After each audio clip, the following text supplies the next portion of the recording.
আজকে আমরা আলোচনা করব 2025 সালের সবচেয়ে আলোচিত বাংলা অ্যাকশন থ্রিলার সিনেমা ইনসাফ টেল অফ লেজেন্ডস নিয়ে। এই সিনেমা শুধু তারকার ভিড়ে জমজমাট না, এটি বাংলা চলচ্চিত্রে নতুন ধারার ছোঁয়াও এনে দিয়েছে। সিনেমাটিতে আছে শরীফুল রাজ, তাসনিয়া ফারিন, মোশাররফ করিম, নিশা সওদাগর, সবার একসাথে এক ভিন্ন স্বাদের গল্পে। চলুন ধাপে ধাপে ভেঙে দেখি কেমন ছিল এই সিনেমা, গল্প, অভিনয়, নির্মাণশৈলী ও দর্শকের প্রতিক্রিয়া। ইনসাফ এক সময় অপরাধ জগতের ভয়ঙ্কর নাম ডন ইউসুফকে নিয়ে তৈরি।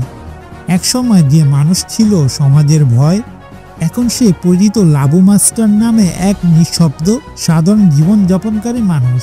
কিন্তু সমাজ কি চুপ থাকতে দেয়? পুরনো শত্রুতা, রাজনৈতিক প্রতিহিংসা, পুলিশি অনুসন্ধান আবারও তাকে টেনে আনে তার পুরনো ছায়ার নিচে। তার বিপরীতে দেখা যায় এসপি জাহান, এক সাহসী বুদ্ধিমান পুলিশ অফিসার। তিনি দৃঢ় প্রতিজ্ঞ এই রহস্যময় মানুষকে মুখোশ খুলিয়ে আনবেন।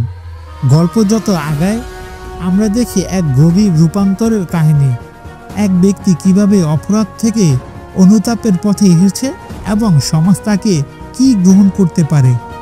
সিনেমার নির্মাতা এই গল্পটিকে সাজিয়েছেন থ্রিল, আবেগ আর মনস্তাত্ত্বিক দ্বন্দ্ব নিয়ে। শরীফুল রাজ যেভাবে ডুয়েল ক্যারেক্টারে অভিনয় করেছেন ডন ইউসুফ ও লাবু মাস্টার, তা নিঃশব্দে প্রশংসাযোগ্য। তার চোখে মুখে যে ক্লান্তি, ভয় এবং অভিমানের প্রকাশ তা বাস্তবসম্মত। তাসনিয়া ফারিন তার প্রথম বাণিজ্যিক বড় পর্দার চরিত্রে একেবারে প্রমাণ করেছেন যে তিনি শুধু ওয়েব সিরিজের তারকা নন, পুরোদস্তুর সিনেমার নায়িকা হিসেবে গ্রহণযোগ্য। তার সংলাপ বলার ধরন, বডি ল্যাঙ্গুয়েজ এবং পুলিশি চরিত্রে আত্মবিশ্বাস ছিল দুর্দান্ত। মোশাররফ করিম সিনেমার সবচেয়ে জটিল ও মিশ্র চরিত্র।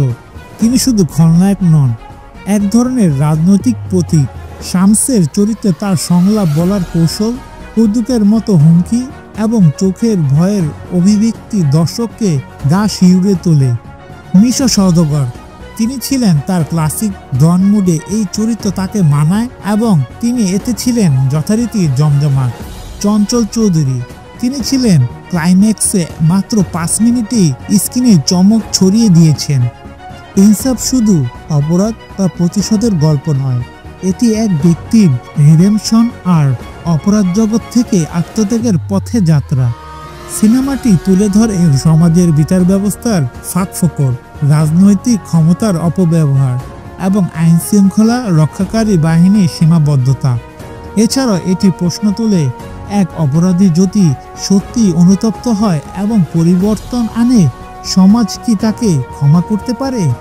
পরিচালক সঞ্জয় সমদ্দর সিনেমাটিকে থ্রিলার, সামাজিক বার্তা ও অ্যাকশনের সংমিশ্রণে ভারসাম্য রক্ষা করেছেন।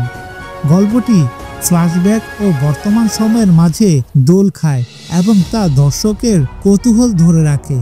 চিত্রনাট্য কিছু জায়গায় ধীরগতি হলেও সংলাপ ছিল দুর্দান্ত, অর্থবহ এবং আবেগপূর্ণ। সিনেমার মিউজিক পরিচালনা করেছেন হাবিব ওয়াহিদ, মিলা এবং প্রতীক হাসান। বিশেষ করে মিলা ইসলামের কণ্ঠে একটি পার্টি সং 7 বছর পর তার ফিরে আসার ঘোষণা দেয়, যা ইউথ অডিয়েন্সের কাছে বেশ জনপ্রিয় হয়েছে। ব্যাকগ্রাউন্ড স্কোর অ্যাকশন দৃশ্যগুলোকে প্রাণবন্ত করেছে। সিনেমার সিনেমাটোগ্রাফি ছিল প্রফেশনাল। শহরের ধুলোয় ভরা রাস্তায় ধাওয়া দৃশ্য, ডনের গোপন আস্তানার লো লাইট সিন এবং ক্লাইম্যাক্সের ধূসর পরিবেশ সবই ছিল পরিপাটি। তবে ড্রোন শট ও স্লো মোশন স্ক্রিন ব্যবহারে ছিল স্টাইলিশ টাচ।